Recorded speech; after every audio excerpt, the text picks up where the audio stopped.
KPMS Perumbavoor east ശാഖയുടെ ആഭിമുഖ്യത്തിൽ കുടുംബയോഗവും പഠനോപകരണ വിതരണവും നടത്തി. ശാഖയിലെ 25ഓളം നിർധന കുടുംബങ്ങളിലെ കുട്ടികൾ പഠനോപകരണങ്ങൾ ഏറ്റുവാങ്ങി. പെരുമ്പാവൂർ നഗരസഭാ vice chairman Biju John Jacob കുടുംബയോഗം ഉദ്ഘാടനം ചെയ്തു. കേരള പുലയർ മഹാസഭ KPMS പെരുമ്പാവൂർ ഈസ്റ്റ് ശാഖയുടെ നേതൃത്വത്തിൽ കുടുംബയോഗം, ബോധവൽക്കരണ ക്ലാസ്, നിർധനരായ വിദ്യാർത്ഥികൾക്കുള്ള പഠനോപകരണ വിതരണം എന്നിവ സംഘടിപ്പിച്ചു. കുടുംബയോഗത്തിന്റെ ഉദ്ഘാടനം പെരുമ്പാവൂർ നഗരസഭ vice chairman Biju John Jacob നിർവഹിച്ചു.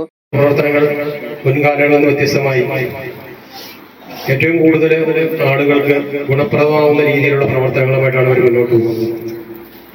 നമ്മൾക്കെല്ലാം അറിയാം, പഴയ കാലങ്ങളിൽ വ്യത്യസ്തമായി എന്ന് പറയുമ്പോൾ നിങ്ങളുടെ ഒരു പ്രവർത്തനങ്ങൾ, ആ പ്രവർത്തനം കൊണ്ട് നിരവധിയായ ക്ഷേമകാര്യങ്ങൾ ഉൾപ്പെടെയുള്ള നിരവധിയായ കാര്യങ്ങൾ നേടിയെടുക്കുന്നതിന്, നിങ്ങളുടെ സ്ഥലങ്ങളുടെ കാര്യങ്ങൾ ഉൾപ്പെടെ നിരവധി കാര്യങ്ങൾ നേടിയെടുക്കുന്ന KPMSന്റെ പ്രവർത്തനങ്ങൾ കൊണ്ട് സാധിച്ചിട്ടുണ്ട്. ആ പ്രവർത്തനങ്ങൾ ഏറ്റവും നല്ല രീതിയിൽ മുന്നോട്ട് കൊണ്ടുപോയി എല്ലാവരുടെയും KPMSന്റെ അംഗങ്ങളെ എല്ലാവരുടെയും സമൂഹത്തിന്റെ മുഖ്യധാരയിലേക്ക് എത്തിക്കുക എന്ന ഒരു വലിയ ലക്ഷ്യം നിങ്ങൾക്ക് നേടിയെടുക്കാൻ കഴിയും. ഉൾപ്പെടെയുള്ള സുമേഷ് ഉൾപ്പെടെയുള്ള ആളുകൾ, കനി ഉൾപ്പെടെയുള്ള ഇതിന്റെ ഭാരവാഹികൾ, അതിന്റെ പ്രാപ്തരായ ആളുകളാണെന്നാണ് എനിക്ക് മനസ്സിലാക്കാൻ കഴിയുന്നത്. എല്ലാവരുമായി ദീർഘനാളത്തെ ബന്ധവും പരിചയമുള്ള ഒരാളാണ്. അതുകൊണ്ട് തന്നെ അവർക്ക് ഇത്തരം കാര്യങ്ങൾ സമൂഹത്തിൽ നിങ്ങൾ ഉന്നയിക്കുന്ന പല പ്രശ്നങ്ങളുണ്ട്.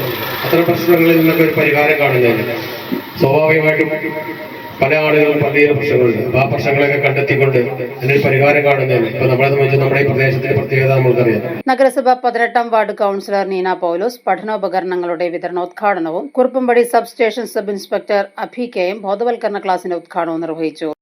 KPMS ഈ സംഘടന ഇങ്ങനെയുള്ള ചാരിറ്റി പ്രവർത്തനങ്ങൾ ചെയ്യുന്നതെന്ന് ഞാൻ മനസ്സിലാക്കുന്നു. ഈ വർഷം ചാരിറ്റി ചെയ്യുവാൻ വേണ്ടിയിട്ട്, അല്ലെങ്കിൽ കുട്ടികൾക്ക് പഠനോപകരണം വിതരണം ചെയ്യാൻ വേണ്ടിയിട്ട് എന്നെ സമീപിച്ചപ്പോൾ വളരെ സന്തോഷപൂർവ്വം ഞാൻ അതിൻ്റെ ഒരു ഭാഗവാക്കായി. അതോടൊപ്പം തന്നെ ഇന്നത്തെ പ്രോഗ്രാമിൽ പങ്കെടുക്കുവാൻ സാധിച്ചു. ഇനി തുടർന്ന് വരുന്ന വർഷങ്ങളിൽ കുട്ടികളുടെ വിദ്യാഭ്യാസപരമായും പാഠ്യേതര വിഷയങ്ങളിലും അവർക്കുള്ള ഒരു പ്രോത്സാഹനം കൊടുക്കുവാനും ഞങ്ങളുടെ സംഘടനയ്ക്ക് സാധിക്കട്ടെ. അതോടൊപ്പം തന്നെ ഇന്നിപ്പോൾ നമ്മുടെ വാർഡിൽ തന്നെ പലരും ഈ സംഘടനയിൽ ഇല്ലാതെ മാറി നിൽക്കുന്നതായിട്ട് എനിക്ക് മനസ്സിലാക്കാൻ സാധിച്ചു. അപ്പോൾ പുതിയ ഭാരവാഹികൾ അത് മനസ്സിലാക്കി അവരെയും കൂടെ നിങ്ങളുടെ കൂടെ ചേർത്തുകൊണ്ട് അവർക്കും നിങ്ങളുടെ സഹായ സഹകരണങ്ങൾ ചെയ്തു കൊടുക്കുവാനായിട്ട് അവരെ നിങ്ങളിലേക്ക് ഉൾപ്പെടുത്തി അവരെയും കൂടെ ചേർത്തുകൊണ്ട് നിങ്ങൾ ഇത് മുന്നോട്ട് കൊണ്ടുപോകുന്ന ഞാൻ ഒരു അഭ്യർത്ഥനയ്ക്കാണ്.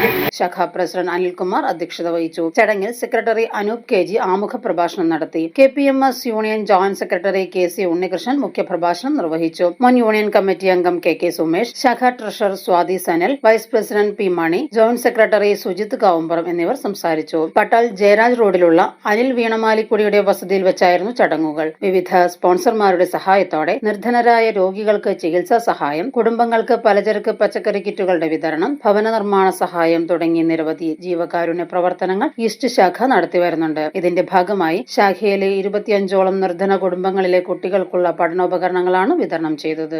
നിങ്ങൾക്കറിയാവോ, വടാട്ടുപാറയിലെ ആദിവാസി ഊരുകളിൽ ഈ സാധനം ലഭിക്കുന്നുണ്ട്. ആദിവാസിക്ക് അറിയില്ല ഇത് MDMA ആണെന്നും ഇത് ഹിറ്റ്ലർ 1912 ഉണ്ടാക്കിയതാണെന്നും ഇത് മെഥിലിൻ ഡയോക്സി മെത്താഫെറ്റമിൻ എന്ന് പറയുന്ന 29 തന്മാത്രകൾ കൂടി ചേർന്ന ഒരു രാസ സംയുക്തമാണ്, ഇത് കില്ലർ ഡ്രഗ് ആണെന്നൊന്നും അവർക്കറിയില്ല.